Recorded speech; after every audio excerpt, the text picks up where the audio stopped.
Testing, testing.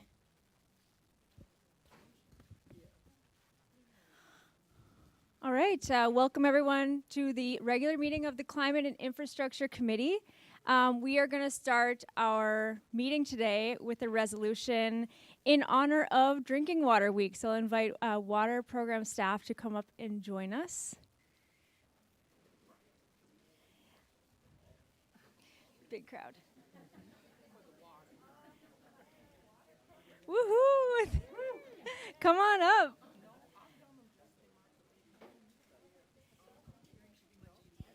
Thank you so much, yeah. Thank you.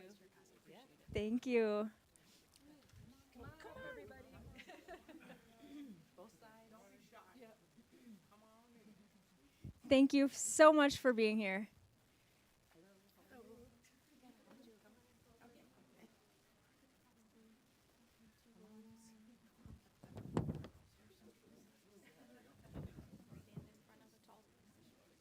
Feel free to come on down this side too. Wonderful. Okay, so the resolution before us is to declare the week of May 5th, 2024 as Drinking Water Week.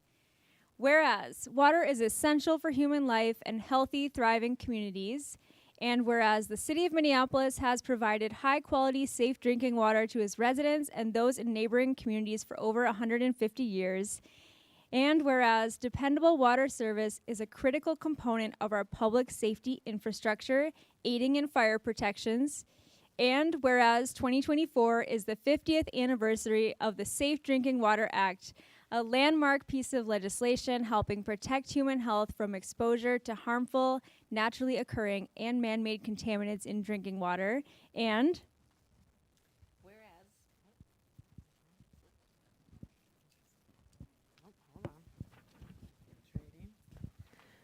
Whereas the City of Minneapolis is widely recognized for its great tasting tap water, winning awards at the Minnesota State Fair and the Minnesota Conference of the American Water Works Association for Best in Glass. And whereas over 200 City of Minneapolis water professionals work every day to ensure that Minneapolis's tap water is safe, healthy, refreshing, affordable, and reliable, arrives at Minneapolis homes, businesses, schools, and throughout the city. Now, therefore, be it resolved by the City Council of the City of Minneapolis that the City Council acknowledges the daily contributions of the employees of Minneapolis Water Treatment and Distribution to provide safe drinking water to the residents, businesses, visitors, and neighboring communities during Drinking Water Week. Thank you. all right. Thanks.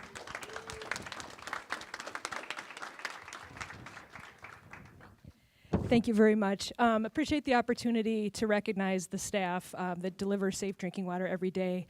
We asked just a small cross-section of our employees from distribution groups, lab groups, treatment operations, and maintenance, just to really get a chance to picture all the faces that go into delivering safe drinking water every day. So thank you. Wonderful. Thanks, everybody, for being here.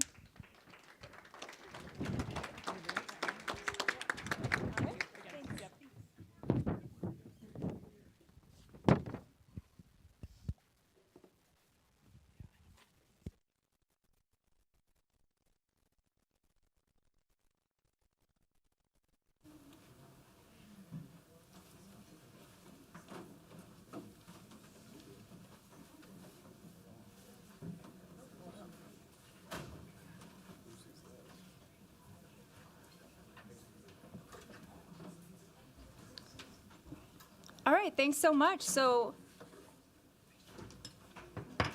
we'll now begin the regular meeting of the Climate and Infrastructure Committee for May 2nd, 2024.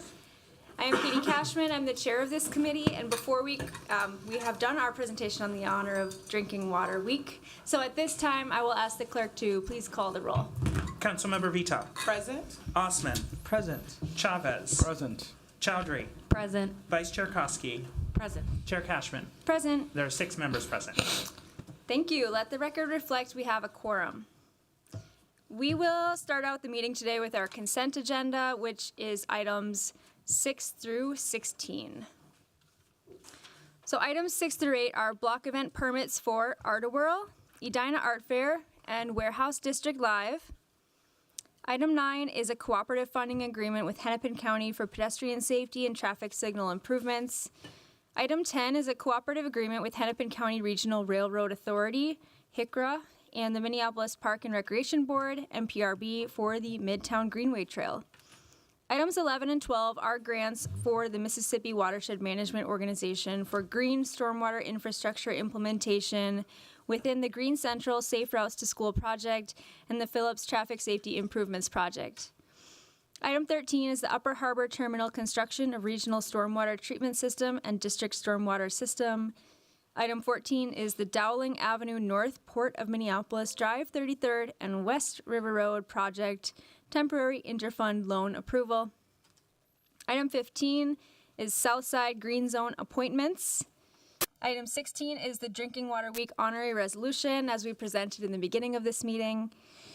And as part of the motion to approve the consent agenda, I will also include the 2 receive and file items, number 17 and 18 on the agenda, which are reports of the approved and implemented quarterly items for traffic zones, restrictions, and controls for the 3rd and 4th quarters for 2023 and the 1st quarter of 2024. Are there any discussion from my colleagues on items 6 through 18 or any items folks would like to pull for discussion? Councilmember Chavez? Thank you, Chair Cashman. I'd just like to talk about item number 15, the Southside Green Zone appointments. Wonderful. Just want to welcome, and a lot of these folks were already in the Southside Green Zone, but my residents, Robert, Spencer, Megan, Karen, Daniel, Joel, and Monses, along with other folks, welcome them to the Southside Green Zone Council and the important work that they do. Thank you. Yes, thank you to all the Southside Green Zone new appointees. Any other discussion on the consent agenda? Okay, with that, I will move approval of items 6 through 18. All those in favor, please say aye. Aye. Those opposed, say nay. The ayes have it. Those items are approved. Next, we will have the public hearings on our agenda, of which we have 5 public hearings today. So the first is the 11th Avenue South resurfacing project. This item was first before us at our March 28th meeting. It was continued to today so that staff could make some revisions to the staff report and associated resolutions. Those amended items are before us today, and I will ask Deputy Director Dodds to introduce this item. Thank you, Chair Cashman. Members of the committee, Larry Matsumoto, Principal Professional Engineer with Transportation Maintenance Repair, will present on this item.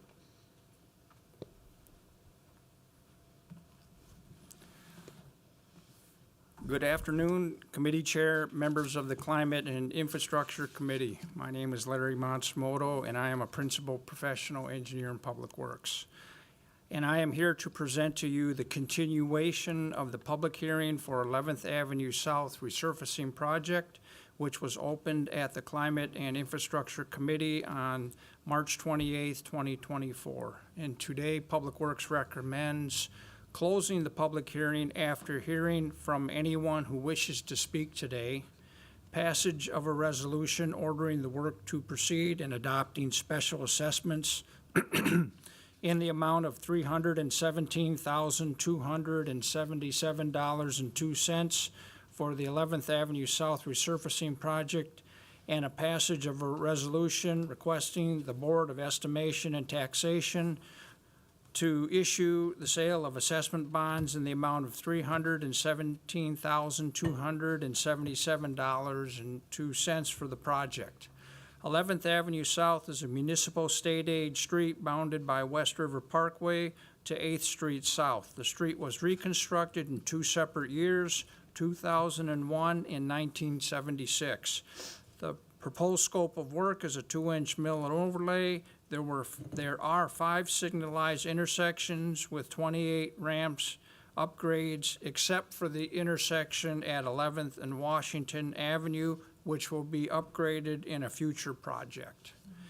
The proposed street resurfacing assessments were determined by applying the 2024 uniform assessment rates to the land of benefited parcels located within the street influence zone along the improved streets. Information has been provided to the affected property owners in the notice mailed to them as to how persons may prepay the special assessments in full without interest if they so choose. City Council has passed resolutions whereby a deferment of special assessments may be obtained by showing hardships for any homesteaded property owner by persons of 65 years of age or older, retired by virtue of permanent and total disability, or military personnel ordered into active military service. This concludes my presentation, and I am available for any questions. Thank you. Thank you so much, Mr. Matsumoto, for the presentation. I will now open the public hearing. We did not have anybody who has signed up, so if you would like to speak on this item, please come forward now. All right, seeing no one who wishes to speak on this item, I will close the public hearing and welcome any questions or discussion from committee members. All right, seeing none, I will move to approve this item. All those in favor, please say aye. Aye. Those opposed, say nay. Any abstentions? That motion carries. Thank you.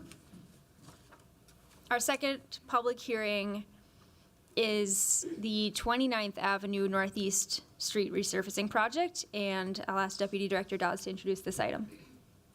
Thank you, Chair Cashman, members of the committee. Tracy Lindgren, Senior Professional Engineer, Transportation Maintenance and Repair, will present on this item.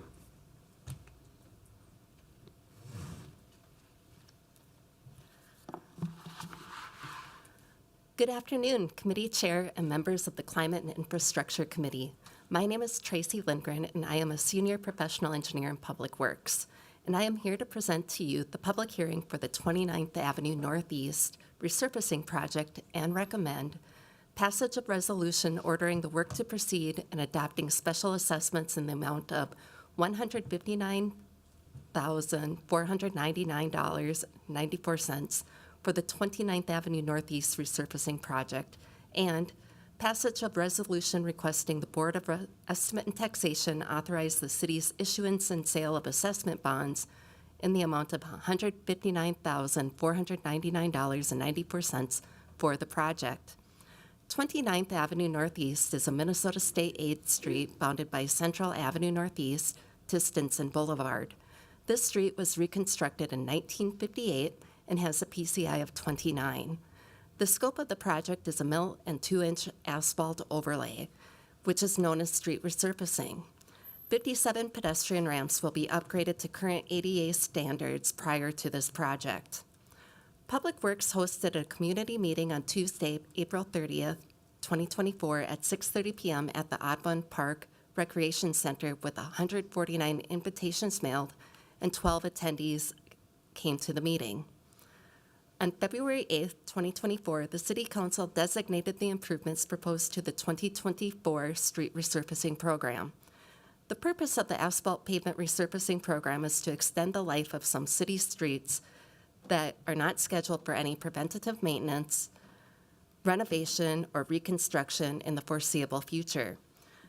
This resurfacing program is addressing city streets that are at a point in their life cycle where a new surface will extend the street's life, improve ride quality and neighborhood livability, and help slow the overall deterioration of our city street system. The proposed street resurfacing special assessments were determined by applying the 2024 uniform assessment rates to the land area benefited parcels located within the street influence zone along the improved street. Information has been provided to the affected property owners in the notices mailed to them as to how persons may prepay the special assessments in full without interest if they so choose. City Council has passed resolutions whereby a deferment of special assessments may be obtained by showing hardship for any homestead property owned by a person 65 years of age or older, retired by virtue of permanent and total disability, or military personnel ordered into active military service. This concludes my presentation, and I am available for any questions. Thank you. Thank you, Ms. Lindgren. So we will now open the public hearing. And again, we don't have anyone who has signed up, but if you would like to speak on this item, you are welcome. Okay, thank you. So with that, I will close the public hearing and welcome discussion and questions from colleagues. Seeing none, I will move approval of this item. All those in favor say aye. Aye. Those opposed say nay. Any abstentions? That motion carries. Thank you. Next up, we have item number 3, a public hearing for the Hennepin Avenue and First Avenue Northeast Multimodal Improvement Projects. Director Dodds, who will be presenting on this item? Thank you, Chair, members of the committee. Bev Warmka, Senior Professional Engineer in Transportation Engineering and Design, will be presenting on this item. Welcome, thanks. Thank you. Good afternoon, Chair Cashman and members of the committee. My name is Beverly Warmka, and I'm a project engineer with the Transportation Engineering and Design Group in Public Works. Today, I am here presenting for the public hearing for areaways in conflict with Hennepin County's Hennepin and First Multimodal Project, City Project Number 6784, CPV 074. This county-led retrofit project will include spot curb and gutter replacement, some sidewalk, new signal and lighting system, and new protected bike lanes. Per the ordinance, this public hearing is being held in order to order the abandonment of areaways in conflict with the project. An additional public hearing may be held if areaways are found in conflict with the project and the property owner desires to have the cost to abandon them assessed back to them. As an explanation, an areaway is basically an extension of the basement out under the right-of-way. Examples could be window wells, coal chutes, beer chutes out into the basement, found predominantly in commercial areas.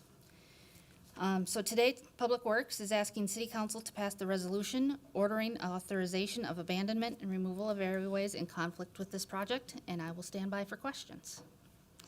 Thank you so much. Areaway, I always learn something new in this committee, so thank you for spelling that out for us as well. So I will now open the public hearing, and we do not have anyone signed up for this public hearing either. If you'd like to speak on this item, you are welcome to come forward. All right, so I will now close the public hearing. Are there any questions or discussion from colleagues? Wonderful. So seeing none, I will move approval of this item. All those in favor say aye. Aye. Those opposed say nay. Any abstentions? That motion carries. Item number 4 is a public hearing for the Stormwater Management Program and the 2023 Annual Report. I'll ask Deputy Director Dodds to introduce this item. Thank you, Chair, members of the committee. Sharam Misagi from Water Resources, or our Water Resources Regulatory Coordinator from Surface Water and Sewer, will be presenting on this item. All right. Thank you, Sharam. Thank you. Good afternoon, council members and Chair Cashman. Thank you for the opportunity. I'm looking forward to share with you about Stormwater Management Program and annual report to the Minnesota Pollution Control Agency for our National Pollutant Discharge Elimination System for 2023 activity. My name is Shahram Misagi, and I can share with you a little bit about my team. I work, as it was mentioned. Madam Chair, can I just interrupt for a moment and ask staff to speak into the microphone? I apologize. Just so Thank they you, can Clerk Ken. get it on Yes. captioning and on the broadcast. Thank you. Appreciate Thank you it. for the reminder. Yes, my name is Shahram Misagi, and I work in the regulatory section of our Surface Water and Sewer Division, and as part of the Public Works. And both my director, Kraft, and my supervisor, Liz Stout, are here as well. And that's where I'm located. And we have a team motto in our team section, which says, we don't do everything, but we make sure that everything around stormwater gets done. And that's really what our focus is. And one of the things that we do is tracking and reporting for our National Pollutant Discharge Elimination System, or NPDS, stormwater permit. And we'll get into more of explaining what that is. And of course, we do this because we provide stormwater and wastewater management to protect the community and water resources. Now, the request council action in front of you is to hold a public hearing to receive comments on the stormwater management, or what we could refer to as SWAMP, and authorize us to send the annual report to the Minnesota Control Agency, or MPCA. And what I'd like to do, take maybe, if it's okay, a few minutes to talk about, well, what is SWAMP and why the annual report? And those are the items that's in front of you. Well, really it goes back to the Clean Water Act of 1972. And the Clean Water Act was the first time that we decided to say, no longer can we allow pollutants to go downstream without being regulated. So that's what the focus of the Clean Water Act was we started the National Pollution Discharge Elimination System, or as we said, NPDES permit, which again regulates the discharge or water going downstream from any site. So for example, industrial sites, construction sites, and within the city or municipalities, what we refer to as stormwater. Now, we'll focus on just the stormwater part of it and how it relates to the NPDES. However, maybe we can just talk about quickly, why do we even care about stormwater? What's the issue with stormwater, and what is the problem with the stormwater? Well, of course, we know stormwater is generated through rain. It should cooperate with me at this moment, but. So we know the rain is actually what generates the stormwater. And really, for ease of explanation, the best thing is follow the rain pattern. And we know once it rains, it falls on the streets, it falls on areas that's hard surface, or what we call impervious area.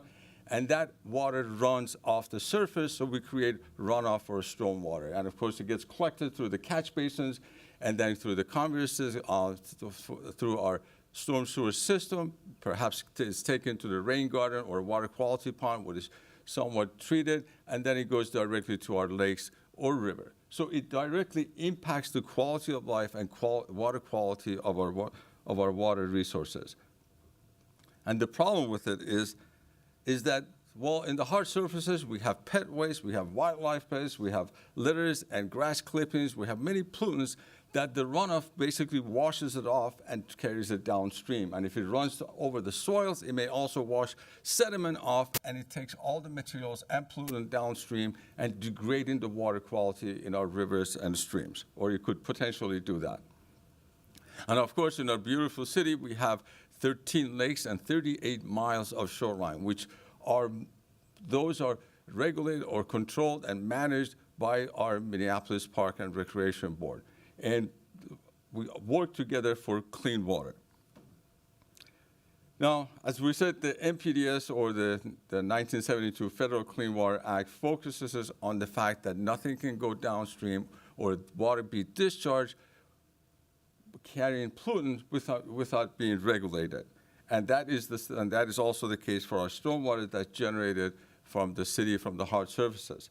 Now, in the state of Minnesota, that permit, or the NPDES's permit, is administered by our state Minnesota Pollution Control Agency, or MPCA. And they are the ones who actually issue the permit to us. And in this case, the city, both the city of Minneapolis and Minneapolis Park and Recreation Boards are co-permittees, so we're equal partners in complying with our permit.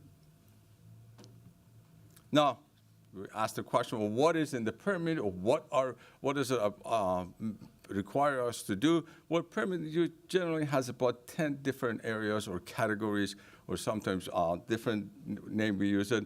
But what the permit requires is that we'll have different areas, different focus areas, that we focus on public education and outreach, where we have programs that promote clean water and talks about how we can manage stormwater. We have areas what we call sediment and erosion control. That means we have to have rules and regulations that we can control the transfer or the sediments getting washed off construction sites. How do we manage that? Or we have what we call good housekeeping, where the city has to come up with practices that we minimize the pollution going downstream from the facilities that we own.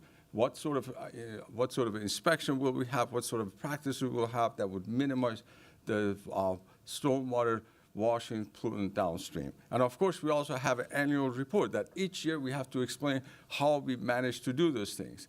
And when we compile all those activities together and the plan of action, we put it into one document, which we refer to as our stormwater management program.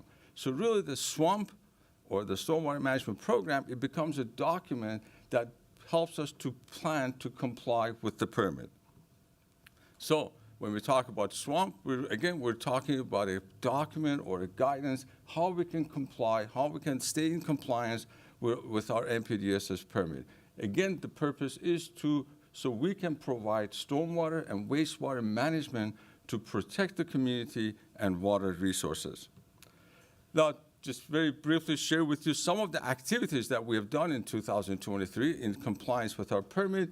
One of those, again, remember those areas, the 10 areas that I shared with you. One of the areas is community outreach and program education.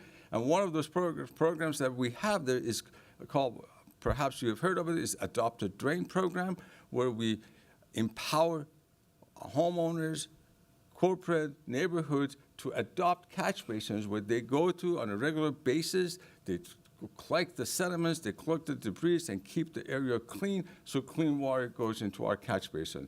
And fortunately, we'll continue to be one of the top cities in the United States in that program. Another program we have is called Interpretive Science, where we have about 26 water quality ponds throughout the city, and we have this interpretive science where community members can go to this science and learn about the function of the water quality ponds. There's also a QR code that will take folks to an integrated interactive web page where they can take a deeper dive into understanding how that water flows and how it helps their community.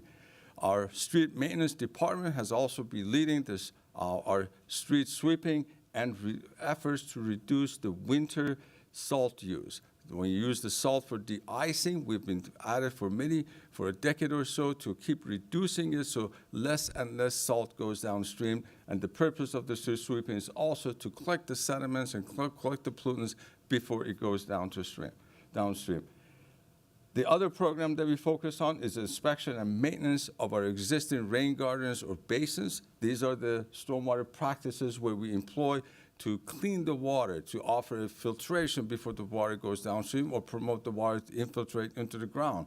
And we inspect and maintain these in collaboration with the operation and maintenance group is to make sure that these are functioning as they were designed and continue to provide clean water for us. And another program that we work with is Minneapolis Stormwater Fee Credit Program. This is where we have over 150 participants where they have adopted practices or such as rain gardens or other activities where it promotes eliminating pollutants going downstream. And because of that, then they get credits towards their stormwater utility fee that they pay. So these are some of the examples of the program we have done in 2023 to comply with the permit and also have clean water for recreation and enjoyment.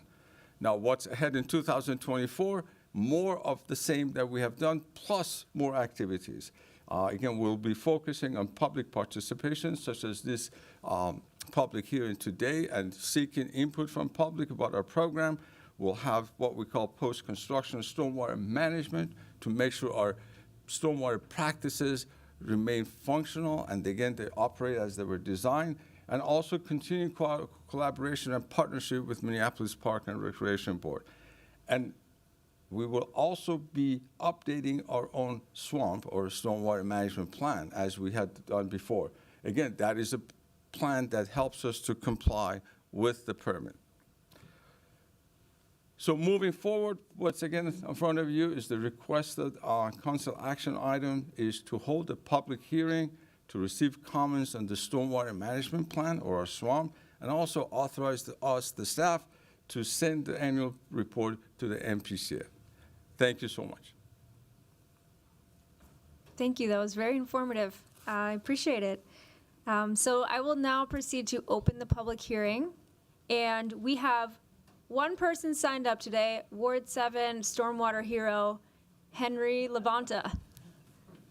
Wow. I'm so glad you're here. Thank you for that introduction. Thank you for your report. Hi, I'm Henry Levanta from East Isles Neighborhood Association. And much like our previous speaker spoke about, our green team in our neighborhood has been very busy focused on stormwater pollution affecting Lake of the Isles. We've removed over 7,700 gallons of trash in the past few years around our area, including a lot of that from the lake. And we've increased our storm drain adoption from 16% to over 53% just last year, which I believe is the highest in the nation. So we really care about stormwater pollution, and we really appreciate all the hard work Public Works is doing on this. In the plan on page 9, street sweeping will be reevaluated in year 4 I would ask you to please consider making that year one. The University of Minnesota published a study in 2023 titled A Street Sweeping Solution to Stormwater Pollution. And in that study, it shows that increased street sweeping is a simple and proven solution. I think the plan should prioritize street sweeping for year one instead of year 4. We've also found in our neighborhood, picking up trash, that it's not just the busy commercial streets like Hennepin. It's the streets neighboring those streets that get a lot of the debris. We believe that those streets should be included as well as streets with big apartment buildings have a lot of debris, and parking restrictions signage would be needed for that, for the new approach to street sweeping. It would make a huge difference to our community. I'd also like to suggest, to make this plan more comprehensive, if you could, please consider also advocating for related legislation. Trash should be recognized as water pollution, as it is, I believe, in California. That would make a difference. A bottle deposit program would help reduce beverage container trash and increase recycling. There was a bill introduced earlier this year, and I'm sure our community would support that. And some communities' restaurants don't give out straws or plastic forks unless they're asked for.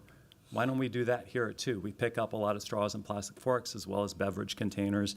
Can we go upstream and through legislation do something about that?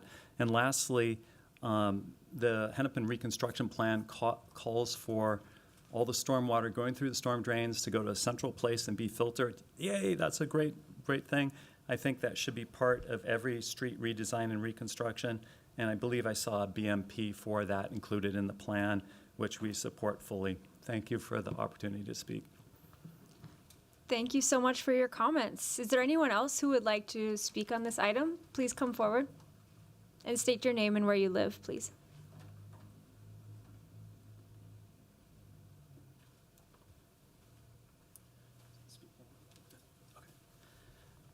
Hello, my name is Alex Burns. I live in Ward 10 in the Whittier neighborhood, and I'm the advocacy and policy manager at the organization Our Streets. Didn't prepare formal comments, but with the item that's being considered, I did want to take the opportunity to reiterate our organization's push for municipal sidewalk plowing, which is something that we continue to organize around. One of the key benefits of this is clean water. We know that just 1 teaspoon of chloride can permanently pollute 5 gallons of water, and it's really difficult to reverse that. And so it's encouraging to see Public Works considering salt use on waterways, but when we relegate sidewalk clearing to private residents and businesses, there's no way to control that. And we've all seen homeowners and businesses dump pounds of salt to try to keep ice off of our sidewalks. It would be much more efficient and much better for our city's precious water resources to just deal with that as a city. And so as this plan moves forward, we encourage you to think of that as a long-term strategy as well. Thank you. Thank you so much for your comments. Last call. Okay, thanks. I will now close the public hearing on this item and welcome any questions or discussions from committee members. Councilmember Vita. Thank you, Chair Cashman. No questions, just comments. Thank you for the presentation.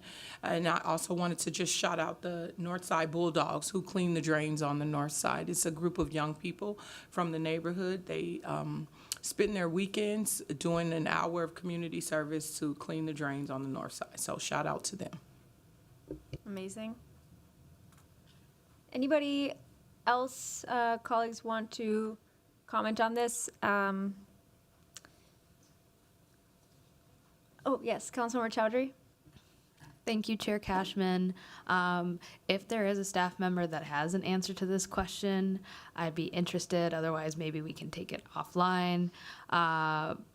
I am wondering if the city of Minneapolis currently is monitoring any of the impacts of crumb rubber infill athletic fields in runoff in our stormwater. There's been concerns around different chemicals and then also microplastics in our water. If there is a staff member that's available to speak to that or answer any questions of, is this something that's in the periphery of the state? I know that, or the city, I know that the state has been monitoring research and analysis around it.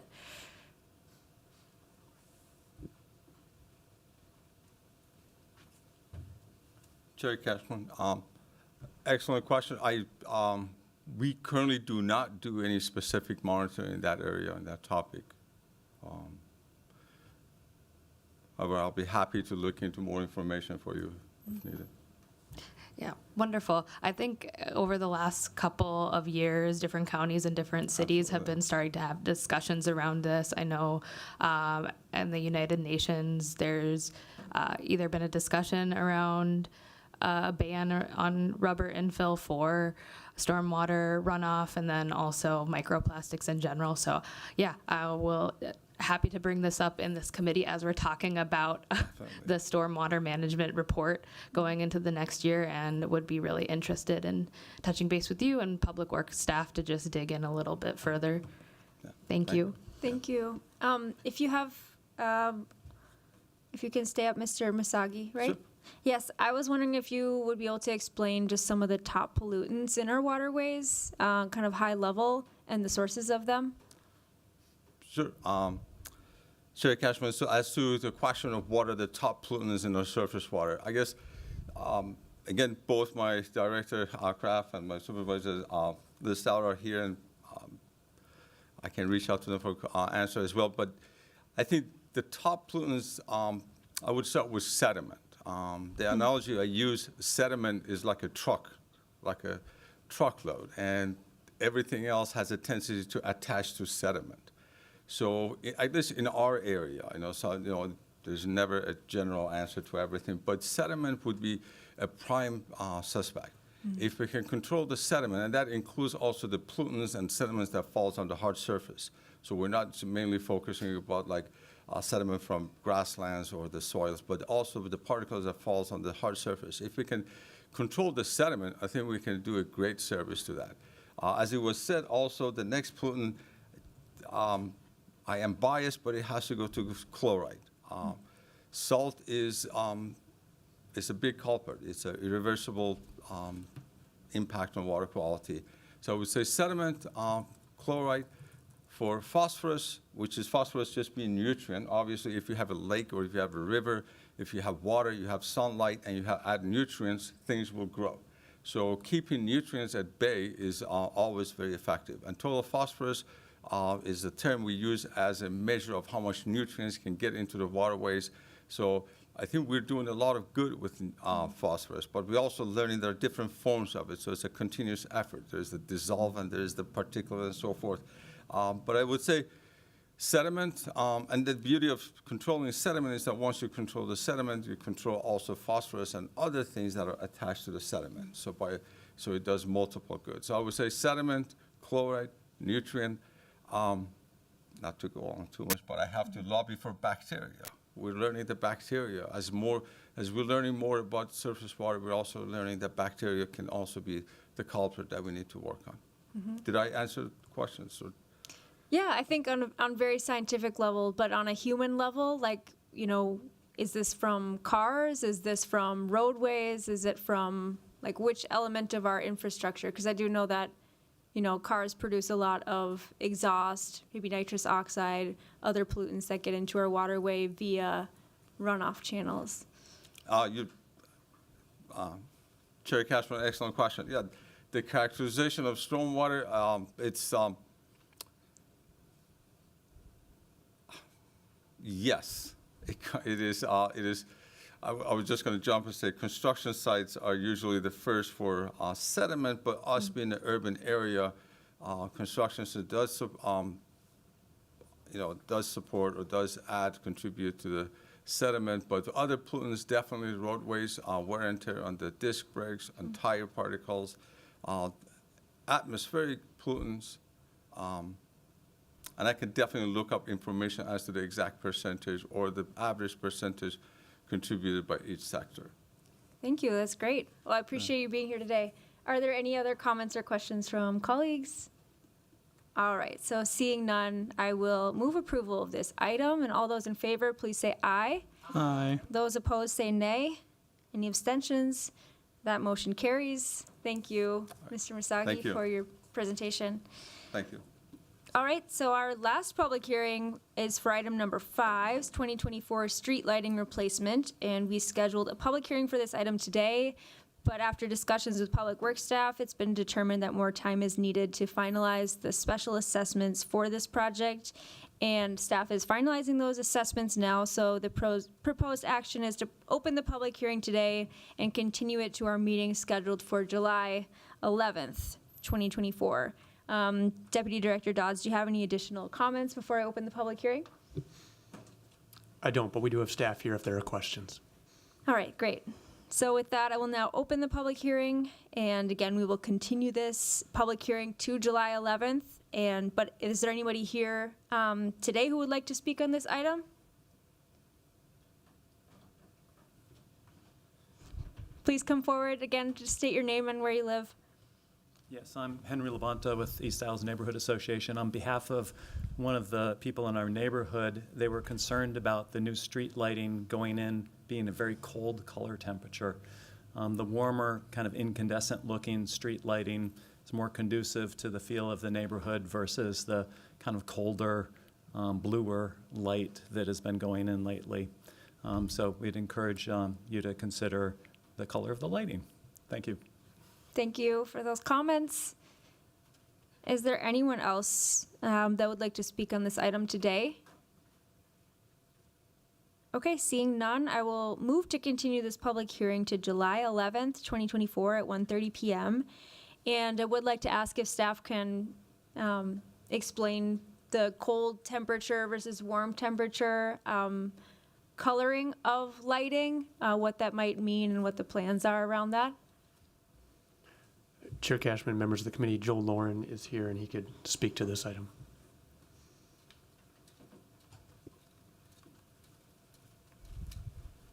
Good afternoon, Chair Cashman, members of the committee. When we do analyze our streetlights for the city of Minneapolis, we do look at color temperature as one of the items to provide kind of a well-rounded, as one of the well-rounded components to the transportation element of the street, sidewalk, and adjacent bikeways. The current color temperature that we do use for the right-of-way within the city of Minneapolis, would be best described as a white color temperature.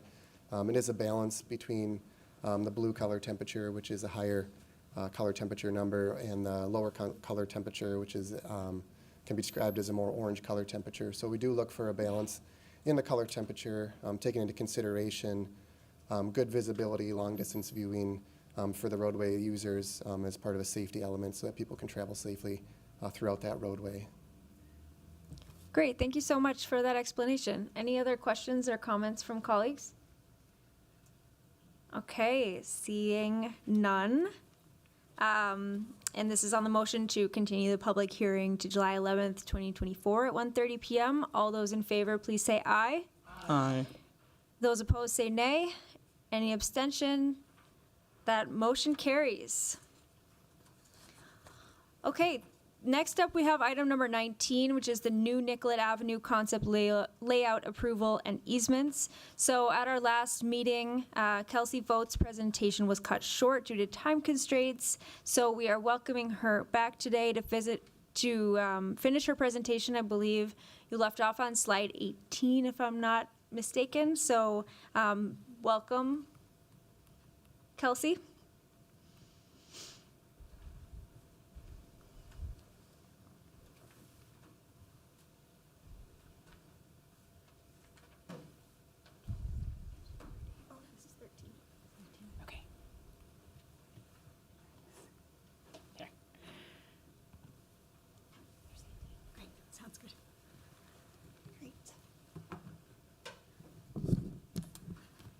Good afternoon, Chair Cashman, members of the committee. My name is Kelsey Voigt. I'm a senior transportation planner with Public Works in the Transportation Planning and Programming Division.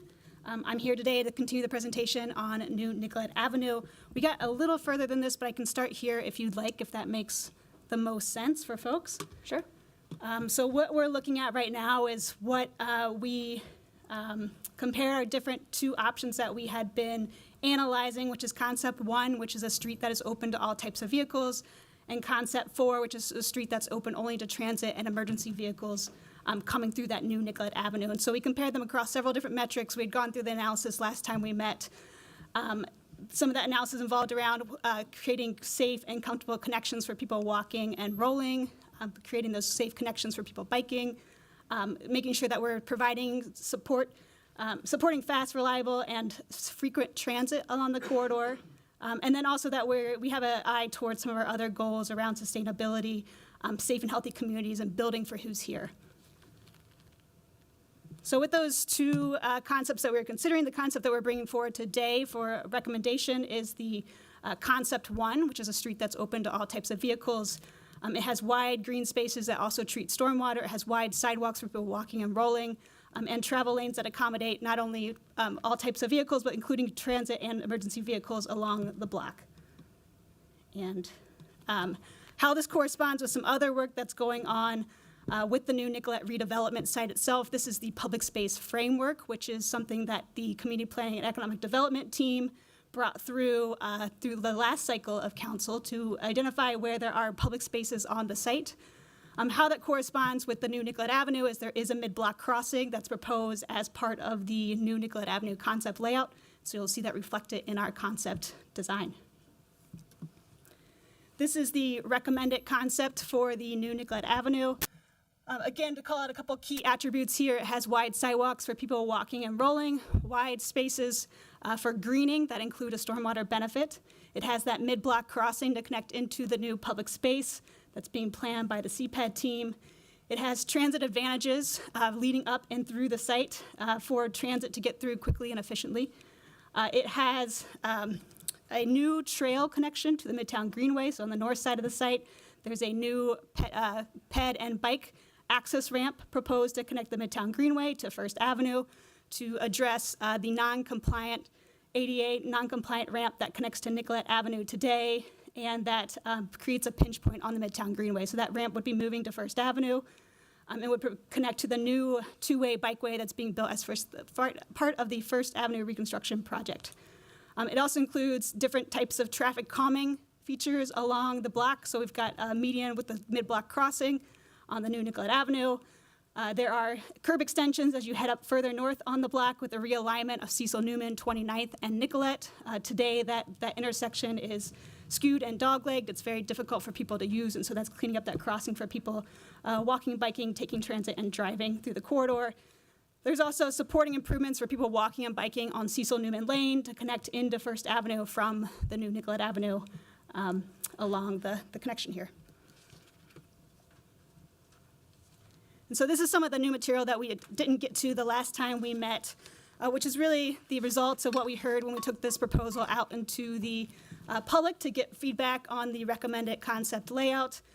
What we heard at the 7 different events that we went to in March was a mix of feedback. We heard support and excitement for what we were showing. There are a lot of people that were excited to see the new connections for people walking and biking, the transit facilities, the street reopened in general.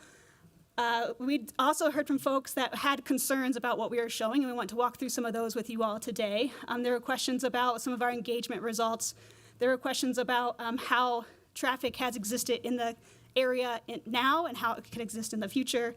There were questions about whether there would be this idea that there would be new trips generated as part of the street reopening, and whether there would be any additional traffic safety issues created on Nicollet as part of the reopening of Nicollet Avenue.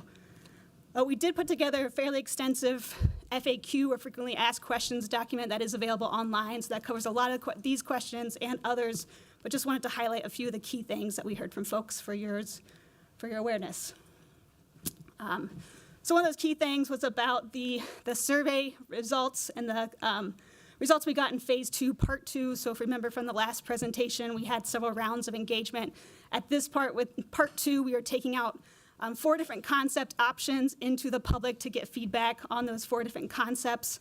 What we heard in that part, and the intent of that part, was to narrow down those 4 concepts into concepts that we could further analyze and understand how they would work in the real world. And what we heard through that feedback, both from our online survey and the events that we did in the neighborhood, was that Concepts 1 and Concepts 4 were the most supported. Concept 1, again, is a street that's open to all types of vehicles, and Concept 4 was that transit-only street. Engagement feedback is one piece of the puzzle here. We also use city policies, our project goals, and technical analysis to identify what our recommended concepts layout is. And so that's what we use this stage to identify which of those concepts we should further evaluate. Just want to note, too, that if you're looking only at our online survey, we're missing a large part of the conversation. There's a lot of folks that are in the neighborhood that don't often take online surveys. You can see that reflected in some of our survey results. That tends to be, our survey result was less diverse in race and ethnicity than the events that we heard in the neighborhood. And there's also about 67% of those folks identify as living outside of the 4 neighborhood focus area that we had identified. And so just acknowledging that we get different results in surveys. They're a great way to get a lot of people to provide feedback, but they're not the only answer to providing real honest engagement. So we do a lot of events to get information from other folks.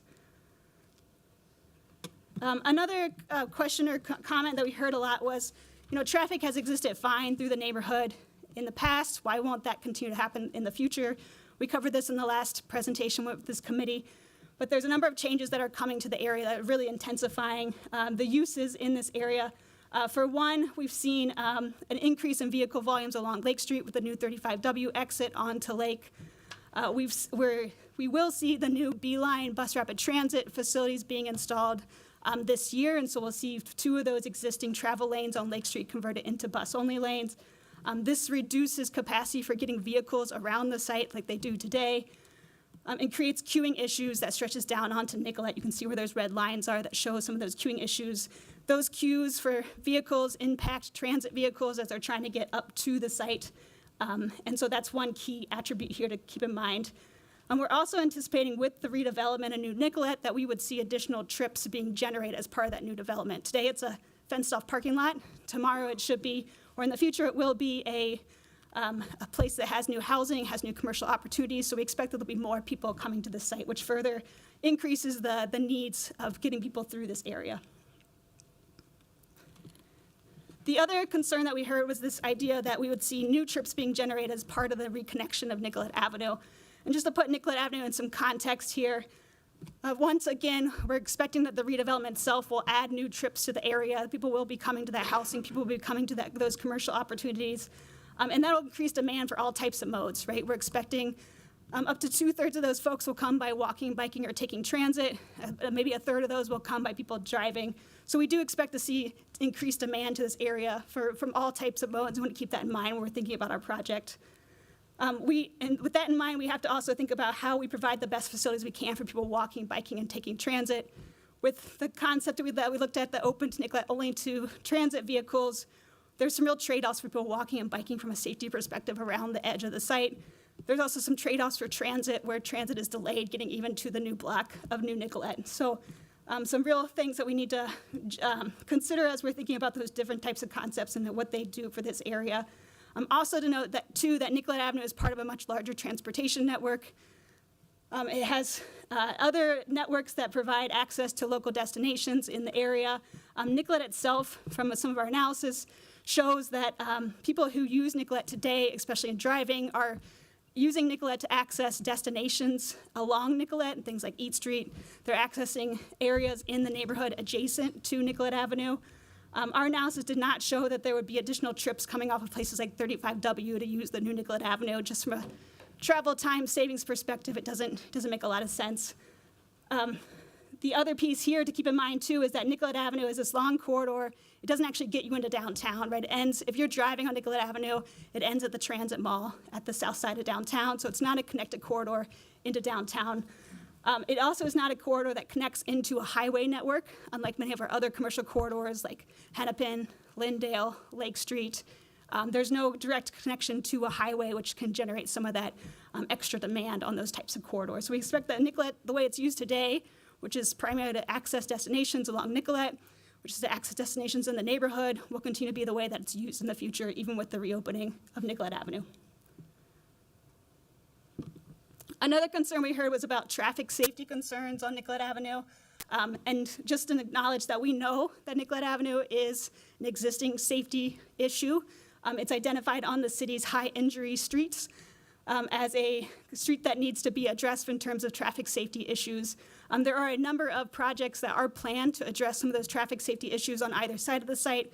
I mentioned the traffic calming elements that are being planned with the new Nicollet Avenue project itself.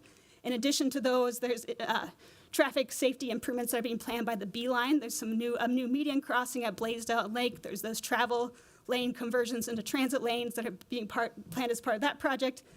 And then the city has a number of projects and big grant-funded projects that are in the hopper to provide safety improvements on Nicollet Avenue.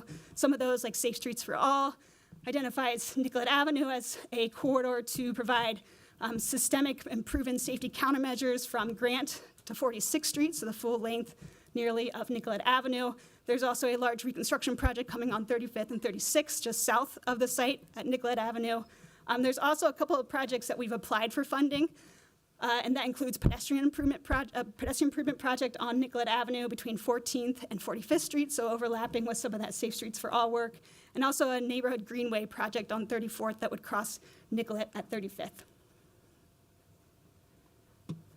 So those are the bulk of the comments that we heard throughout our engagement, and today we're here to ask for the approval of the recommended concept layout and authorization of due diligence activities related to easements. And with that, that concludes my presentation, and I'm happy to stand for questions. Thank you, Ms. Vogt. Amazing work, super smart, assessment. I know this has taken many years, and I know that the community engagement has been very strong and just really well done. So thank you for such an extended presentation and giving us so much information. I do have a couple of questions, and I'll see if colleagues do have questions as well. So I was wondering, the things I wanted to make sure that we touched on today was pedestrian and ADA accessibility. So are there any other big pedestrian improvements in Concept 1 other than the ADA accessible ramp to go to the Greenway at First Ave? So for pedestrians improvements today, there's no sidewalk, there's no connection through the site. So connecting through will be a big asset for people to be able to walk through the site itself. We hear a lot of excitement from folks at Horn Towers, for example, that they can now walk directly through the site and access markets on the north side. So having those wide pedestrian spaces for people walking and rolling, we provided enough space in the sidewalk realm too to allow for future street cafes and those types of amenities for pedestrians. Mm-hmm. Also, there'll be the full suite of ADA, typical infrastructure pieces, ped ramps throughout to connect safely for people walking and rolling on the intersections, getting across the bridge, getting across Cecil Newman Lane and 29th with those realignments to really shorten up those pedestrian crossings at 29th, Cecil, and Nicollet, which are really wide and hard to cross and not ADA compliant today. And we did hear an ADA transition plan update, I think, last committee meeting, and we heard that sidewalks and signal crossings are the real, or I guess the slowest piece of our ADA transition plan. So can you speak on the sidewalks and signals as well? Yeah, sure, Chair Cashman. The signals, so there's a signal at Lake Street today. That signal does have some ADA infrastructure, and we will be making sure that that is up to the latest ADA standard with the project. There will be a new signal at 29th, Cecil, and Nicollet that will have APS and those types of ADA compliant infrastructure pieces as well. Okay, thank you so much. I also wanted to ask about traffic calming in Concept 1. So the median crossing, can you say a little bit more about how that works and if there are any other traffic calming elements that were added? Sure. Yeah, Chair Cashman. So the median crossing is a mid-block crossing. So it would be between the intersection of Lake and Nicollet and then Cecil Newman 29th and Nicollet to the north. The median crossing has that mid-block crossing for people walking and biking. So as part of that public space framework, there's a future intent to have a connection for people walking and biking through the site to help break up the site, to help people get to the development, to help people get to the park on the northeast side and connect into the new ADA accessible ramp to the Midtown Greenway. That median will also have an RRFB, so a rectangular rapid flashing beacon, so people can, similar to what's on Lyndale at 25th and 27th, so you can push the button, it will flash, and you can cross the street safely. So that is those are the primary pieces. The median will be a raised median, which we find has a lot of traffic calming benefit in having traffic go around those medians and have that physical element as well. Awesome. Last question from me. So I'm an 18 bus rider, and well, I usually get on at Franklin to come downtown, and we're noticing in this part of Nicollet that buses get backed up, and we've been planning to discuss transit signal priority improvements there. And I'm wondering if you can speak to the transit signal priority elements of this project and how that will, speed up the flow, especially of the 18 bus. Yeah, Chair Cashman, great question. So we've been working very closely with Metro Transit on this project, and they're supportive of what we're showing here today. We haven't gotten to the details of transit signal priority for this corridor yet, but we've built in the possibility that there could be that, or intentionally a queue jump with the way that the transit lane is adjacent and brings you up right up to the intersection of Lake at Nicollet. So that would be an added benefit to get people through there quickly. Can you explain queue jump? I'm not sure if I understood that correctly. Sure, Chair Cashman. So a queue jump essentially gets buses a signal ahead of the green light for the cars advancing in the same direction. So they would have a couple seconds to get ahead of traffic, to get into the lane and continue on their way. Some of the things that will weigh as we move into that signal side of design is that we want to make sure that we provide that speed and efficiency for the B line, which will be along Lake Street. So there's only so much push and pull with the signal that we can do, but those are some of the elements that we'll be looking into as we move into signal design. Thank you so much. Questions from colleagues? Councilmember Osman. Thank you so much, and I want to thank the staff for really doing this great work for so long, and also want to highlight that the engagement you have done in the community is much appreciated. I think some of the concerns that people have raised, someone who lives a block away from there, a couple blocks away from there, and I use that Lake Street a lot. Right now, it's congested, a place that is busy right now. I think since the 35 exit opening on Lake Street, that street is used money. So now having this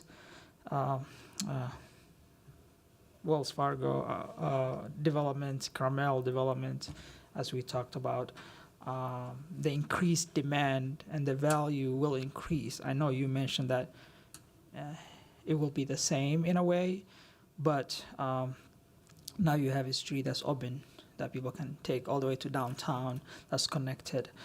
That is a little bit of concern that I have, but the value increase of traffic, and also considering that this street here, it's a cultural corridor street, and there's different events that takes place that close the streets during the summer, like Cinco de Mayo, Somali Week events, and things like that.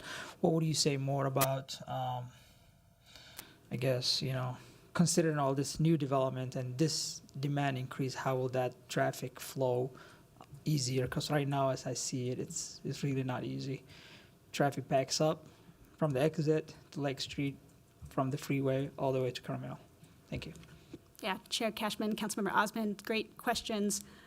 So yes, there is a lot of traffic out here, and that has increased since the 35W exit was opened.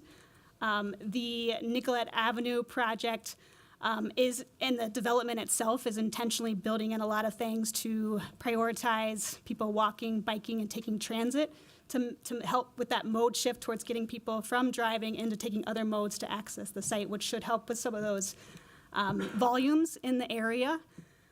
As far as events, would still be eligible for those types of events. There's nothing changing about what we're planning here today I think that would have any impact on those types of future events. Thank you, Councilmember Osman. Councilmember Chowdhury? Thank you, Chair Cashman, and thank you so much for your work on this and your presentation and coming back to our committee to do it. I just wanted to ask a little bit about something that you mentioned, that it's expected that 2/3 of the traffic here will be bicyclists and pedestrians and 1/3 motor vehicles. And 2/3 trans. I believe that it's a part of transit. Could you clarify that, and could you share how you were able to determine that number? Yeah, absolutely. Thank you. Chair Cashman and Councilmember Chowdhury. So the numbers that we used were the assumptions that we used in our traffic analysis.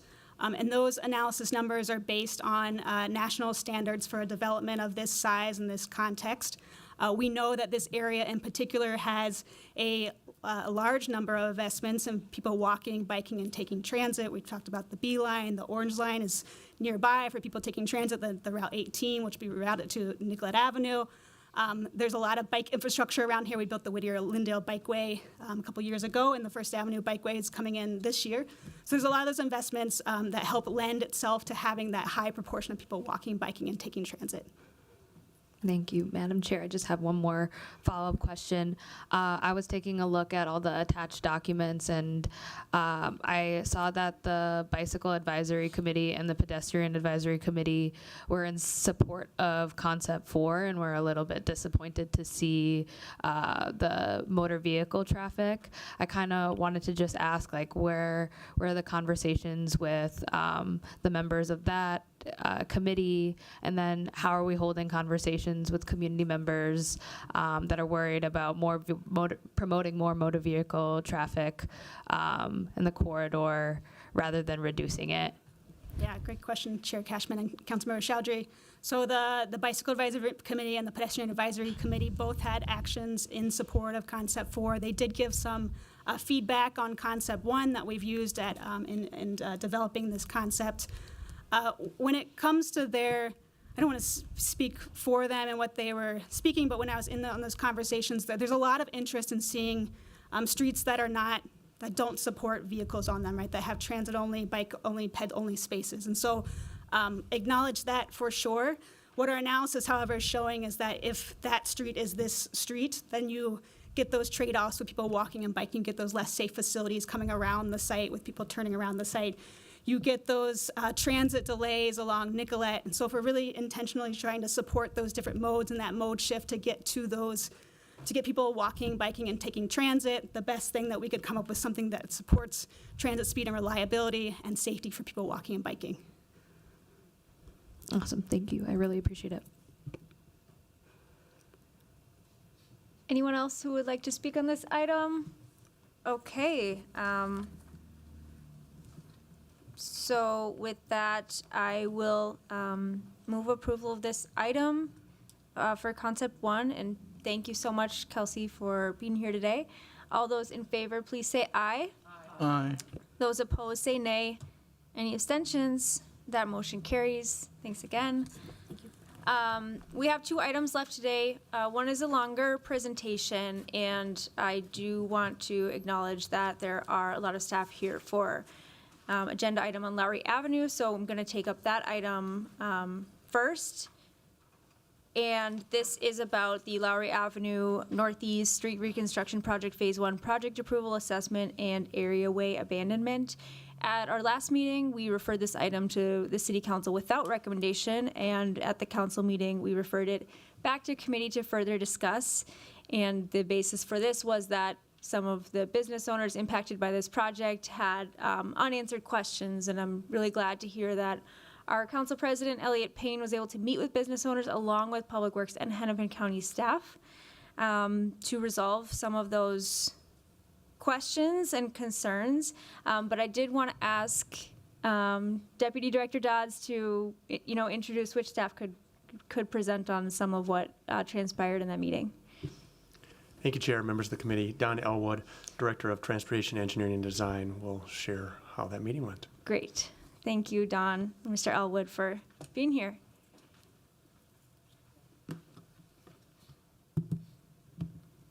Good afternoon, Chair Cashman, members of the committee. My name is Don Elwood. I'm the Director of Transportation Engineering and Design for Minneapolis Public Works. The item before you today is the assessments for the Hennepin County project, Lowry Avenue, and Minneapolis levies special assessments on benefiting properties using that uniform assessment rate. We're back here today to answer some of those questions we heard not only at the public hearing but subsequent to that public hearing. On Tuesday of this week, I had a meeting with Council President Payne, a group of businesses, as well as Assistant Hennepin County Administrator Lisa Cerny, and myself. The bulk of those conversations, the focus was on the current construction. The general themes of those comments: communication during construction, project signage during construction, access to driveways or alleys and doorways, and support for businesses during construction. Additional comments were received from the businesses about business operation, truck loading, unloading, deliveries, those type of business operational concerns. Those concerns were voiced not only for during construction, but when the project is completed. After the meeting, the Hennepin County project manager, along with city staff and the contractor, held additional meetings Tuesday afternoon and Wednesday. Those themes spoke about the better or more signage on the project, and to help do better one-on-one or more one-on-one meetings with businesses. That helps to understand the individual needs of a business and also understand those impacts on that corridor. Looking ahead, I spoke today with Assistant Hennepin County Administrator Cerny, and we spoke about the immediate concerns. Hennepin County is developing or refining what I would call a communication plans with the businesses. This does not imply there is not a communication plan in place.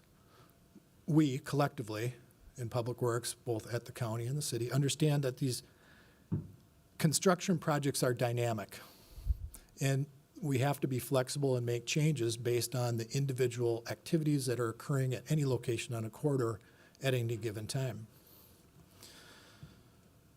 Hennepin County will implement better or additional signage. Some specifics would be access to local businesses.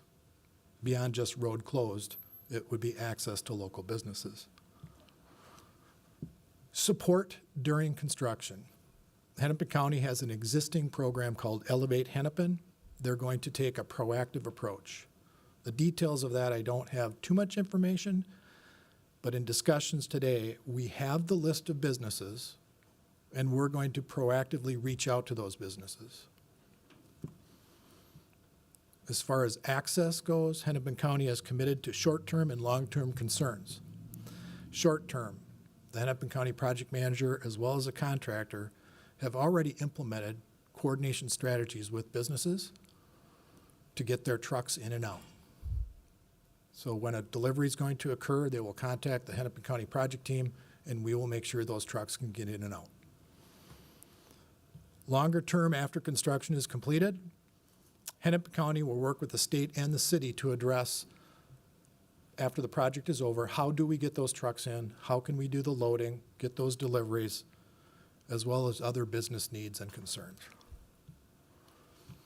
In summary, this specific business meeting was extremely helpful.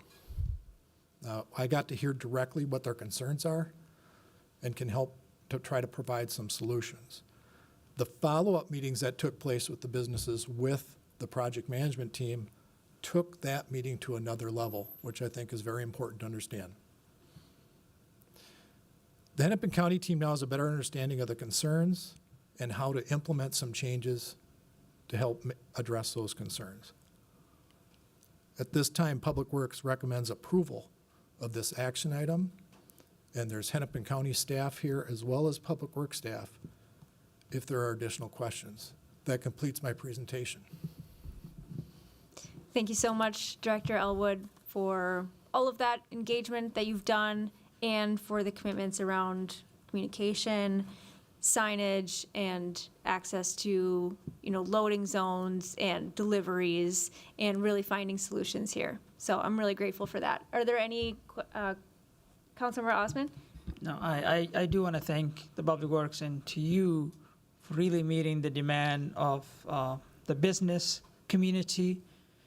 Should have been done in the beginning, but now it seems like everybody's on the same page. There will be signage, the trucks. There's a way for trucks to go through for delivery. And super grateful to hear that. Thank you. Any other comments from colleagues on this item? Okay, with that, I am happy to move approval of this item. All those in favor say aye. Aye. Those opposed say nay. Any abstentions? That motion carries. Wonderful. So we are now here at our final item of the day. This is a presentation about reimagining I-94. And I will invite staff from Our Streets Minneapolis and Tool Design Group to give that presentation. I did want to ask if you can give us a time frame for the presentation, just noticing that it is 86 slides, and wondering if we, are able to have that presentation in 20 minutes. Yes. Thank you. Thanks for being here.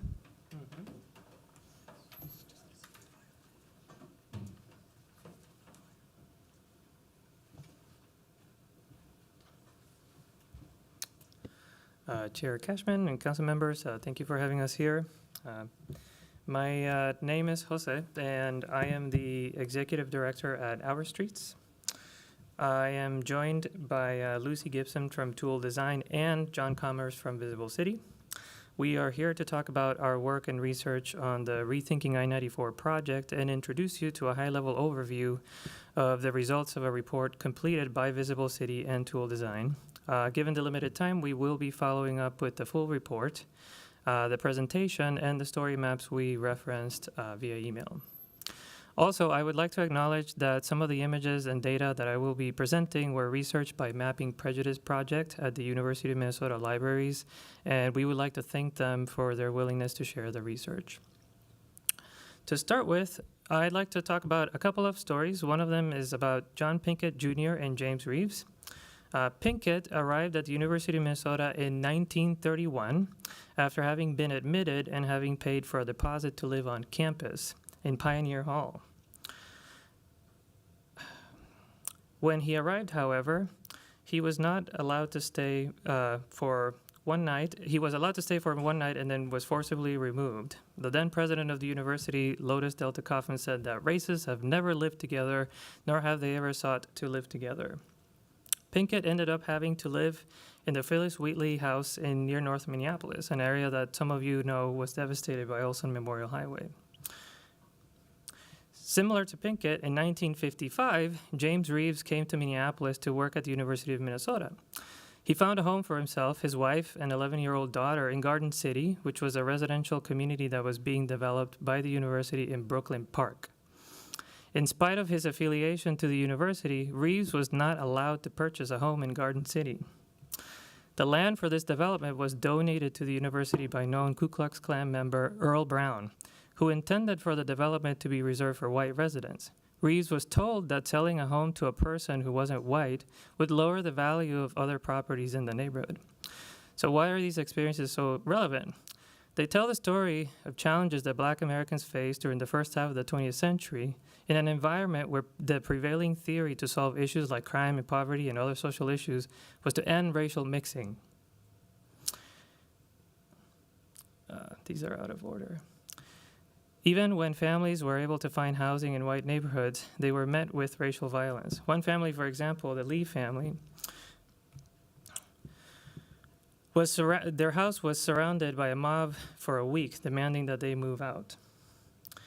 Attaching racial covenants to deeds emerged as a solution.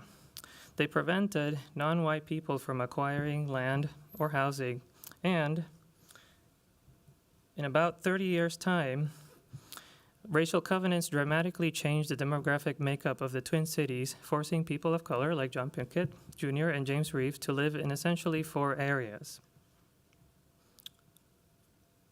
2 of these areas with high concentration of people of color were divided by Interstate 94. While the story of Rondo has been beautifully documented, Our Streets has sought to compile and document the history of near North Minneapolis, where 6th Avenue was replaced by Olson Highway, and Cedar Riverside, which, as we are now discussing, was one of the neighborhoods available to students and faculty of color while the University of Minnesota remained segregated.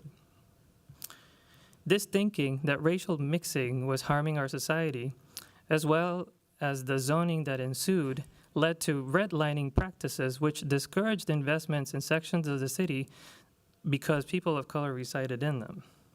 Another example of the type of scientific racism that emerged is a map such as this one, created by Calvin Schmidt, who was hired to create a series of visualizations called the Social Saga of Two Cities. As you can see here, his maps were riddled with offensive labels to describe different parts of the city. Notice the contrast. One part is called the Gold Coast, while the other, where Cedar Riverside is, was called a slum, describing BIPOC residents as Negroes and foreign-born. Cedar Riverside was home to a diverse range of businesses, from pizza places to bars to shops, schools, and places of worship. Places like Pillsbury Settlement House, Seven Corners Library, Murphy Square Park, several public schools, and Riverside Park. As you can see here, bars, businesses, and churches along Cedar Avenue up to Washington Avenue provided spaces for entertainment, worship, culture, and safe expression. As an example, before the Ethiopian restaurant The Red Sea went into business, it was occupied by a business called The Holland. Gloria Olson remembered the Holland Bar was a cross between a family bar and a gay bar, where she could go as a young queer person in the 1950s. She also recalled that across the street, there was a black lesbian businesswoman-owned fried chicken restaurant. The Key Club at 1327 Washington Avenue was a black-owned bar that hosted nationally famous acts, including Sister Rosetta Tharpe, Sarah Vaughan, the Ink Spots, Etta James, and the Miles Davis Quartet. Cecil Newman, founder of the Spokesman Recorder, called it the first nightclub in Minneapolis to break the color bar against Negro artists in nightclubs, and said that it provided jobs and a welcoming space for black neighbors. I'm going to skip over this one. The loss is part of a 200-year history of harms and displacement. Starting with the dispossession of Native American lands, the treaties negotiated between the Dakota and the federal government included an exchange of land for food deliveries and funds. However, government commodities and annuity payments were not delivered, and since the Dakota no longer had access to the territory they used for resources, they began to starve. The U.S.-Dakota War ensued, but the uprising did not last. 38 Dakota men were blamed for the war and hanged, the largest mass execution in U.S. history. Part of that land was transferred and sold at an incredible profit that was used to fund land-grant universities like the University of Minnesota, which, as we have been discussing, in turn, only allowed white people to live on campus. Later on, Bohemian Flats on the river bottom, home to recently arrived immigrants, became one of the first poor areas to be cleared by eminent domain when the city decided that it was more useful as a coal shipping yard. We're going to fast forward a few waves of displacement. In the 1950s, the then Highway Department, now MnDOT, introduced highways as a solution. They promised to improve property values, traffic, and air pollution, and help connect white suburban residents to the edges of that town. But the realities were quite the opposite. After 150 years of waves of resistance and displacement, it was decided the highway was going to go through mostly black and poor neighborhoods of the Twin Cities to help remove what they would refer to as the blight. In front of a black congregation at Pilgrim Baptist Church, Highway Commissioner Loyal Zimmerman said, "We know that you are reasonable people, and someone has to pay the price of progress." The false promises made to justify highway construction led to another series of long-term harms. While some residents were able to leave, others could not. Today, the part of the community that could not move away from the highway endure the hottest temperatures, the worst air quality, the highest asthma hospitalization rates, the lowest life expectancy at birth, and the highest poverty rates. Beyond that, the Twin Cities has one of the largest gaps in white to black homeownership in the country, and one of the largest disparities in property values as well.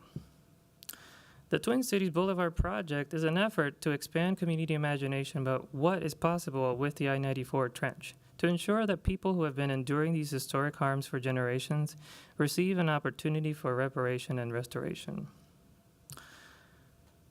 The report will help show that if we focus on putting communities over highways, traffic, land use, housing, commerce, accessibility, health, and climate determinants can all improve. As we have continued to canvass and inform communities about how I-94 can be converted into a community-centered boulevard, there has been a growing number of people interested in a highway to boulevard conversion becoming the preferred alternative for the Rethinking I-94 project.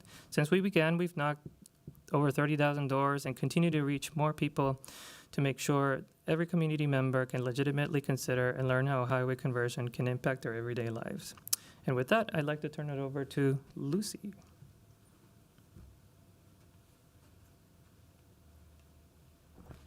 Thank you all for your time today. I'm Lucy Gibson. I'm with Tool Design Group, and I worked on the Reimagining I-94 report that maybe you've seen or are able to get and review.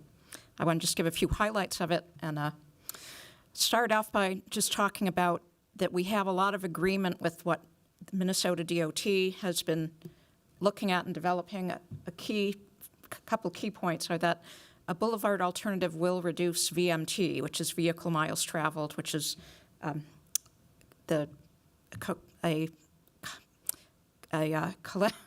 correlated with emissions, greenhouse gas emissions.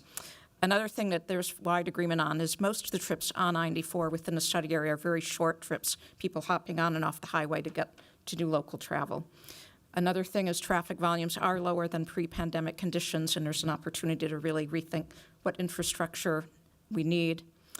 The traffic model that's being used for the study of Rethinking I-91 is a static model. It has limited ability to really look at how traffic will adapt to a major change in infrastructure.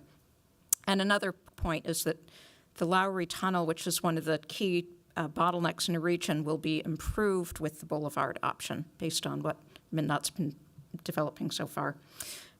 This is just a few slides that have been shared with committees by MnDOT that do confirm that VMT gets reduced with lower capacity, particularly with the boulevard option. We do have seen some gaps in the process. Most of them revolve around the traffic modeling and how the ability to predict what will happen with the highways removed and if the street network's restored and the boulevard built. I do want to talk about the role of interstate highways in a city. The original concept of the interstate highways was that they'd bring people to cities but not go all the way through. And urban travel, which is shorter distance into a lot of different destinations, is best served by a network of boulevards. And this is something that, has a lot of wisdom and that we have an opportunity to reconsider with the Rethinking I-94 process.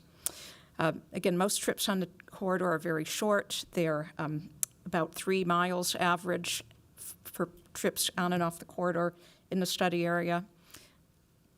And the other thing that's really important to consider in what the future of I-94 is the fact that it creates a real barrier for travel for north-south, which affects almost as many people as the travel along the highway currently. This map shows just one snapshot among many of where people are starting and ending their trips on I-94.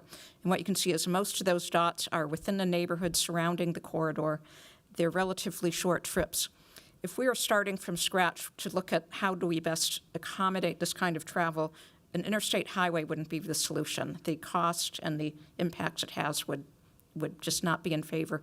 People use a highway for these trips because it's there, not because a highway is needed for these kind of short trips. There are lots of different ways that people can adapt to changes in infrastructure, from everything from route changes to when they travel to what their destination is. And we see these play out in other cities where highway removals have been done. We do have some data from a real-world case study when the I-35 bridge collapsed. This is a research report that MnDOT did following the collapse and understanding how people adapted. And what you can see is that about 2/3 of people either changed their travel route or changed their destination to accommodate their trip. And that's the same kind of patterns that we'd likely see from a highway removal on 95. Again, people figure out their ways around. In this case, it was a catastrophe. In the case of a highway removal, it can be planned and phased, and people will have a lot more time to adapt their trips. We have real-world examples of highway removals. One in particular is Octavia Boulevard, which was formerly the Central Freeway in San Francisco. And again, the traffic models, which have, again, a limited ability, Met Council's is not unique in this case, to predict how will people respond to a major change in infrastructure. What the reality is that traffic congestion got better as people dispersed their travel and didn't all funnel into the city on one highway. Another project to watch that's in the works now, just starting construction, is I-81 in Syracuse. This is where an interstate had traveled right through the center of the city.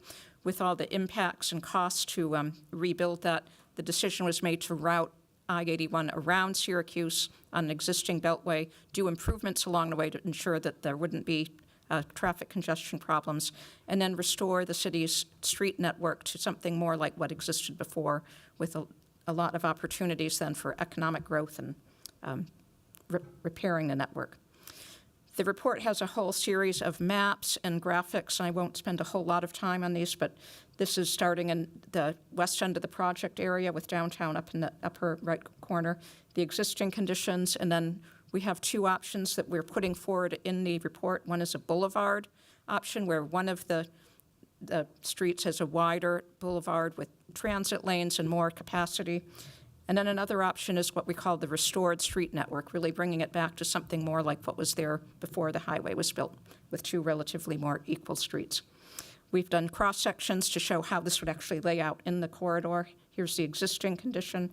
This is what the boulevard would look like. Again, transit lanes and then 2 lanes of traffic each way, but room for space for new housing and jobs and businesses.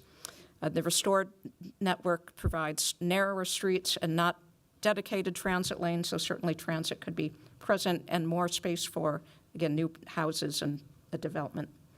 The conditions change throughout the corridor, so we have different sections where we've looked at what happens. In the Prospect Parkway area, there'd be more emphasis on green infrastructure and parkway. And then we do have a few slides of what would be like in the Rondo area, which is an area there's been a lot of consideration of a land bridge, at which this alternative could certainly be compatible with. We have a lot of visualizations which are important for people to imagine. We all know what highways look like, but not everybody knows what could happen if it was restored into a boulevard or a street network. That's the Seward Riverside area. This is down at the ground level. And then Cedar Avenue as well could have a huge change, an opportunity where it bring people together and provide a lot of street capacity, but at a low speed and different character. Crossing the river would be very different. About half the space would be needed for the cars and transit lanes, providing a lot of space for people to enjoy the crossing. Route 280 is another important part to consider what the change could mean, and that has an opportunity as well to, again, restore the street network to more what was there in the past and provide a lot of space while still providing capacity for people moving just at a different speed. I'm going to turn it over to John Commerce from Visible City to talk about their work. Thank you, Lucy. Chair Cashman and council members, thank you for the opportunity to join you this afternoon. I have 4 slides, and I'll be very brief. I'm going to try to capture some thoughts about economic potential at this very important opportunity in the region's history. If you would, join me for just a moment in using Allianz Field as a way to lend scale to this discussion and the opportunity. Between Hiawatha Avenue and the Minnesota State Capitol, I-94 currently occupies 366 acres of land for a single exclusive purpose. This area equals 50 Allianz Field stadiums, as you can see in this visualization. It also equates to 148 footprints of Minneapolis City Hall, which I thought would be a useful guidepost as well. That's a lot of space in a very central location that we have an opportunity to think about how we choose to use that space and for what combination of activities going forward. What community benefits and purposes do we envision in that space? Of course, there's much more right-of-way in the city of Minneapolis, west of Hiawatha, all the way to Camden and northern city limits. So to estimate how much benefit could be unlocked through conversion to a boulevard, we sampled from local development patterns, and you can see 3 of those here. A brief description, we used Cleveland Avenue in St. Paul from St. Clair to Randolph. That equates to about 5.9 dwelling units per acre. We also used Payne Avenue from Phelan Boulevard to Magnolia. That's about 7.5 dwelling units per acre. And then also a medium level on Franklin Avenue from Pleasant to 3rd Avenue South. There's a fourth element that we looked at, University Avenue Southeast, that's modestly greater intensity that is also included in the report. So what we did then is, working with the transportation experts at Tool, we quantified that there are between 86 and 96 acres of right-of-way that could be activated along with the boulevard for multimodal transportation. So this is not an either-or scenario. This is that there would be continued transportation roles to be played in the 94 right-of-way, but that you could also have community benefits using space for housing, for parks, for retail, for restaurants, job creation, community services of all kinds. So just in these 86 to 96 acres that we would be able to release from that exclusive highway use, we believe that a conservative projection indicates between 500 and 1,800 housing units that might be built here, between 230 and 1,800 permanent jobs, between $150 million and $300 million of new market value, and between $2.3 million and $5.2 million of local property tax annually collected. So I will turn it back to Jose for just some concluding comments, but this is truly a once in 2 or every 3 generation kind of opportunity. 94 is reaching the end of its useful life, and we have a big opportunity to really rethink, to truly reimagine what the future of that corridor looks like and how it contributes to community health and community life. I have a few more. So just a few things that we've concluded with our work looking at reimagining I-94. One is that I-94, as it operates today in this project area, it does not function as an interstate highway as intended. And it's rather people hopping on and off for short trips and causing a lot of inefficiency in the street network. Another is that the model used by MnDOT to evaluate the options is not really up to the job of predicting all those different ways people will adapt to travel. And this is something that is not unique to MnDOT or Met Council, but there's limitations of these models, and there are ways that could be addressed to allow the model to actually show that a lot better. Repurposing the highway right-of-way would have a lot of benefits, as you just heard from John. And Minnesota has an opportunity to set a national standard for how to make a reparative project, how to really look at the interstate corridors with the fresh eyes. A few recommendations we have towards MnDOT and to others who are involved in the process. Again, update the evaluation process. This means both updating the model and updating the measures that are being used to evaluate alternatives as we speak, which is what's happening in the process, to look at community health, to look at economic value, and greenhouse gas emissions. The model should consider long-term changes and benefits for the different alternatives of the project. Other recommendations including broadening the study area. It should include not just the highway, but the parallel corridors and getting all the way into the downtowns of both cities, plus along 280. We'd recommend adding a restored network option to the set of suite of options that MnDOT's looking at. Improve community engagement, get more input from each neighborhood about what they'd like to see in the corridor. And then MnDOT, we'd recommend to create a working group on highway conversion projects. These are new and emerging ideas, and it's really important to get everybody familiar and have the same kind of vocabulary about how to think about these opportunities. And now I'll turn it over to Jose. Just to finish up, concluding thoughts, I hope after this presentation it's easier to understand that this is about more than transportation. Because of the Rethinking I-94 project, the history of harm and displacement can be addressed, and MnDOT has the tools to do it. A highway to boulevard conversion like the Twin Cities Boulevard is an opportunity for neighborhoods like Cedar Riverside all the way to Rondo and St. Paul, and all neighborhoods in between to be reconnected and revitalized. In order to address the full breadth of the highway's harms, including the health and climate impacts, and considering this project will impact every community along all 7.5 miles of the corridor between downtown Minneapolis and St. Paul, we work to make sure that this report shows that MnDOT can, for example, reconnect the Rondo neighborhood without building a highway, which would open the door for Cedar Riverside, Frogtown, and all the communities along the project corridor to rebuild and reconnect their neighborhoods as well. We believe that the mostly white Minnesotan communities that lived in areas protected by racial covenants, that enjoyed uninterrupted wealth building opportunities without the health and climate harms that happen when you live next to, underneath, or on top of a highway, should be the standard. In order to achieve that standard, the highway has to be converted.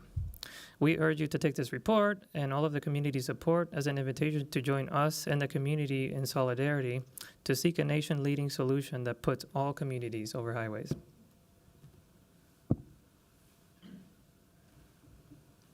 Thank you, Jose, and thank you, Lucy and John, for being here today and for this really great presentation, and all of the information that a lot of this was new to me today, so I definitely learned a lot. I do have a couple questions. I don't know if council members have their items. Okay, so I would like to ask, just really generally, why is MnDOT only rethinking I-94 up until 35W North? Because, and then, after that, like, what happens to the connection to the existing highway on the other sides of the portion that they're rethinking? Well, the first phase of the study did look at a much broader corridor of I-94, and then they selected this one section for reasons not entirely clear, but having to do with probably bridges deteriorating, and maybe, I think the tunnel is always considered one of the worst issues in the bottlenecks in the region, but it's very difficult to think of a solution to that. So I think that may have gravitated towards this one section to be looking at. Okay. Yeah, that's the portion of 94 that's in my ward and that I live off of. And one of the things that I struggle with most is noise pollution. Just day and night living off the highway. It's, not great for mental health, but I think it also really impacts the quality of our wildlife. Birds' ability to navigate, especially migratory birds, can't come through the city if they can't figure out with echolocation where they're supposed to be. Is that something that you've looked at all in your research? Noise pollution impacts? Not on wildlife. Not on wildlife, but on humans? But yes, on humans, absolutely. So air quality is one of the things that is concluded in an environmental review process. The big factor, though, is that the modeling, one of the shortcomings of the kind of modeling they're doing to predict future emissions is that it will overestimate congestion caused by removing the highway and underestimate the way people will adapt with changing to other modes, shortening their trips, and driving less. Mm-hmm. And so there should be better air quality after with less driving and lower emissions, but it's probably not that outcome's probably not going to be predicted by using the modeling tools they have. Well, I would also be interested to know, and this could be a follow-up, like how this project would impact the city's climate and vehicle miles traveled goals. I know that they're probably looking at it metro-wide or statewide, but it would be interesting to know as this progresses how the different options would contribute to our Minneapolis goals on climate, pollution reduction, and vehicle miles traveled reduction. Well, again, their initial set of modeling results, which are not final yet and what we think need to be improved, do show a reduced VMT with the boulevard options. Okay. They may show more congestion again and more emissions from congested conditions that, in fact, in other cases have not materialized. So okay. we haven't seen their final modeling on air quality. Great. We'll stay tuned to see when. Do you know when that's coming out? There is an initial set of alternatives. I think it's been pushed off to early 2025 for the scoping decision document, or maybe later this year. Okay. The work is being done now, and what our hope is that by ensuring that, there's suggestions for how to do the analysis right now, it might be the right time. Great. Thank you. Councilmember Osmond? Yeah, I want to recognize and really thank you for talking about the history of 94 and this land, talking about the health impact, the communities that live in this area and what they go through, and there's every category on the bottom. It's something definitely that should wake people up that having a conversation about this and considering an alternative other than freeway that just passed through this community that have been living here. It's a good step. So thank you for that wonderful presentation, and I'm happy to hear that. Thank you. Vice Chair Kosky? Thank you, Madam Chair. I just had a quick question on, well, first of all, thank you so much for being here. And I just had a quick question. I think it's slide 87 is the summary of prospective boulevard conversion outcomes. I'm just curious, could you just, I may have just missed it. So I'm just wondering what portion of this, was this the smaller, portion? Smaller, right. Okay, so this Yeah, is, from and can, so 35 to 35, basically. Okay, all right. Just wanted to make sure that I understood what section it was for. Okay, appreciate that. Okay, great. Well, this definitely impacts the city of Minneapolis, and I'm really glad that this is the beginning of a conversation where we can explore more collaboration. And just thank you so much for coming to this committee today to present and to start a dialogue. So with that, seeing no other comments from colleagues, I will direct the clerk to receive and file this report. And thank you so much for being here. That concludes all of our business today, and with that, we are adjourned. Thanks so much. Thank you. Thank you for your time.